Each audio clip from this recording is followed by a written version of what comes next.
এই কেকটার ফিনিশিং আনতে আমার এত বেশি ঝামেলা পোহাইতে হয়েছে। সেদিন ছিল আমার ফ্রেন্ডের হলুদ, তো কোনোভাবেই 4টা 4:30টার মধ্যে ওর ওখানে পৌঁছানো আমার দরকার।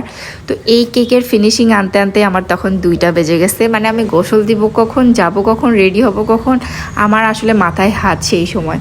এই মানে ডিসেম্বর মাস এমন একটা মাস যে বিয়েও হয়, আবার কেকের কাজেরও চাপ বেশি থাকে অবশ্যই। তো কোনো মতে আমি হচ্ছে যে এর আগের কোনো আমি ভিডিও নিতে পারি নাই, কারণ আমার স্টোরেজ অলরেডি এত বেশি ফুল হয়ে আছে। আমি ভিডিও না ছাড়তে পারতেছি, না কোনো ছবি তুলতে পারতেছি আমার ফোন দিয়ে। তো আমি নিজে অনেক বেশি প্যারার মধ্যে আছি। এমনিতেও 6-7 দিন করে পেজে কোনো আপডেট দিতে পারছি না। তো আমার দেখা যায় যে ছবি ভিডিওগুলো ওই রকমই থেকে যাচ্ছে, আমি দিতেও পারছি না। সো এই যে বিয়ে প্লাস হচ্ছে কেক বানানো একসাথে পড়ে যায় সব কিছু, তখন আসলে অনেক বেশি ঝামেলা প্রেশার উঠে যায়। ফাইনালি কেকটা অনেক